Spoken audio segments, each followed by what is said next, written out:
اتخذ ريال مدريد الذي يلعب له أفضل لاعب في العالم الفرنسي كريم بنزيما قرارا هاما، وطالب فريق ريال مدريد الإسباني من الاتحاد الدولي لكرة القدم تمتيعه بامتياز هام بسبب كأس العالم للأندية.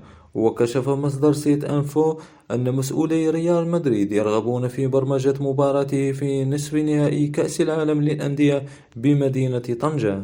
وكشف المصدر ذاته أن ريال مدريد يسعى لكي يلعب في ملعب ابن بطوطة الكبير استجابة لمناصريه ولأسباب تنظيمية، ولن يتطلب السفر من إسبانيا إلى المغرب سوى 30 دقيقة عبر طائرة الفريق الإسباني الخاصة. وفي سياق متصل، يزور رئيس فيفا المغرب في 9 من الشهر الجاري للوقوف على منشآت المغرب.